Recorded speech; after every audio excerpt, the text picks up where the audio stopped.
Aryan حملہ کے خلاف بلوچوں کی مزاحمت۔ انسان غاروں سے نکل کر بستیاں تعمیر کی، وہ بستیاں اجاڑ دی گئیں یا فطرت کے قہر سے اجڑتے گئے، پر انسان بھی جسے قدرت نے اشرف المخلوقات کا درجہ عنایت فرمایا ہے کہاں رکنے والا تھا۔ اس نے پھر ان اجڑی ہوئی بستیوں کی راکھ پہ نئے مساکن تعمیر کیے، وہ بھی روبے زوال ہو گئے، لیکن انسان آگے بڑھتا رہا اور ہر گام پہ ہر مشکل کا مقابلہ کر کے نئی بستیاں آباد کی۔ یوں یہ سلسلہ چلتا رہا اور آج ہم قدیم آبادیوں کے آثار سے متصل نئی بستیاں دیکھ سکتے ہیں۔ بالخصوص بلوچستان میں تو ہر اس مقام پہ ایسے مناظر دیکھے جا سکتے ہیں جہاں یہ قدیم انسانی آبادیاں قائم تھیں۔ اگر ہم مہر گڑھ سے شاہی تمب اور بمپور تک کا سفر کریں تو کوئی مقام ایسا نظر نہیں آئے گا جہاں کسی قدیم بستی کے آثار پہ کوئی نئی دنیا نہ بسائی گئی ہو۔ لہٰذا یہ اس جانب دلیل کرتی ہے کہ ان مدفون آثار سے یہاں کے باشندوں کا رشتہ ازل سے ہے۔ اس رشتے کو زوال پذیر کرنے کے لیے تاریخ نویسوں نے شعوری یا لاشعوری بنیادوں پہ اتر وسع کوششیں کیں۔ جنہوں نے کبھی ہمیں مہاجر کہا تو کسی نے آرین، کوئی ساکائی نظریہ لے کے وارد ہوا تو بعض محققین نے کلدانی، تاجک، کرد، دراوڑ وغیرہ سے ہمارا رشتہ جوڑنے کی کوشش کی۔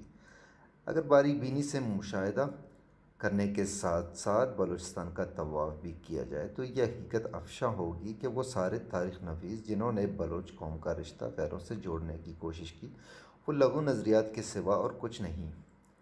مہر گڑھ تہذیب جو اب تک کی دریافت شدہ تہذیبوں میں ایشیا کی قدیم ترین تہذیب کا درجہ حاصل کر چکا ہے، اس تہذیب کے حوالے سے ڈاکٹر شاہ محمد مری صاحب رقم تراز ہے کہ یہ تہذیب کبھی تباہ اور ختم نہیں ہوئی، چنانچہ ہم بنیادی طور پر انہی لوگوں کی آل اولاد ہیں، اس لیے کہ ہم نے اپنے آباء و اجداد سے موروثی طور پر نہ صرف اپنا خد و خال و اعتبار لیے بلکہ ہم نے تو رہن سہن، زبان و ثقافت کا بیج بھی وہیں سے پایا اور اسی سے نشو و نما پا کر 21ویں صدی کا تسلسل پایا۔ بلوچ خطے میں مدفون ان ٹیلوں کے وارث بلوچ ہی ہیں اور بعض محققین کی آراء کے ساتھ ان ٹیلوں سے دریافت ہونے والے آثار بھی یہ ثابت کرتے ہیں کہ ہمارا نسلی رشتہ انہی لوگوں سے ہے۔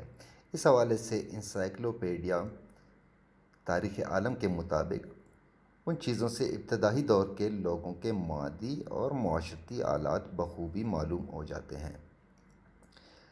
قدیم آثار جن کا عکس ہم آج بھی بلوچ ثقافت میں دیکھ سکتے ہیں۔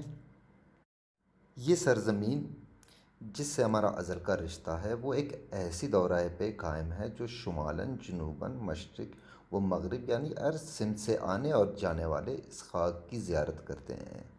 اس سرزمین کی اسی اہمیت کے پیش نظر یہ خطہ اپنی عمر کا ایک بڑا حصہ یورشوں میں گزارا۔ بلوچ خطے کی اور اس کے باسیوں کی اگر بات کی جائے تو یہ انتہائی پرامن اور دنیا کا مہذب ترین تہذیب تھا جس کے ثبوت مہر گڑھ سے دریافت ہونے والے آثار میں ملتے ہیں۔ لہٰذا وحشی اور حملہ آور اقوام یا گروہوں نے انہیں مزاحمت پہ مجبور کیا، جنہیں ہم کبھی آرین قبائل کی الغار کی صورت میں دیکھتے ہیں، کبھی یونانیوں، کبھی ساسانیوں، کبھی عربوں کے خلاف انہیں سنگر سنبھالے دیکھتے ہیں تو کبھی منگول، مغول، افغان، انگریز اور آج ایک انتہائی غیر مہذب قوم کے خلاف متحرک دیکھ رہے ہیں۔ بلوچ قوم کی مزاحمتی تاریخ کے بارے میں جامع تحقیق کی ضرورت ہے۔ البتہ دستیاب دستاویزات کی روح سے بلوچوں کو ہم پیشدادی حکمرانوں کی عسکری طاقت میں دیکھ سکتے ہیں۔ پیشدادی دور حکومت 2100 قبل مسیح میں بلوچ عسکری میدان میں اپنا لوا منوا چکے تھے۔ البتہ اس بابت کچھ کہا نہیں جا سکتا کہ پیشدادی پورے بلوچستان پہ حکمرانی کر رہے تھے یا ایران اور اس سے متصل بلوچ علاقوں پہ۔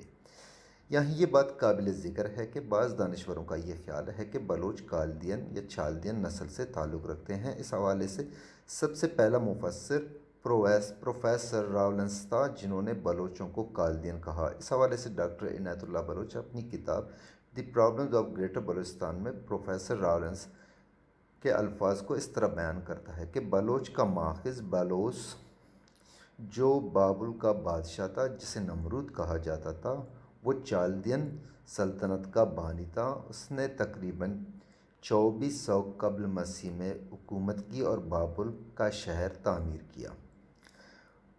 پروفیسر راولنس کے علاوہ بلوچ محققین سردار محمد خان جبکہ کسی حد تک جسٹس میر خدا بخش بجرانی بھی اسی نظریے کا حامی ہے، لیکن اس نظریے میں کوئی صداقت نظر نہیں آتی، کیونکہ ایک تو جس زمانے میں پروفیسر راولنس نمرود کو بابل کا حکمران ظاہر کرتا ہے، اس دور میں اس خطے میں کالدین نہیں بلکہ سومیری حکمران تھے، جنہیں اسی زمانے میں یعنی 2400 قبل از مسیح میں اکادیوں کے ہاتھوں شکست کا سامنا کرنا پڑا اور ان کے بہت سارے علاقے ان کی دسترس سے چلے گئے۔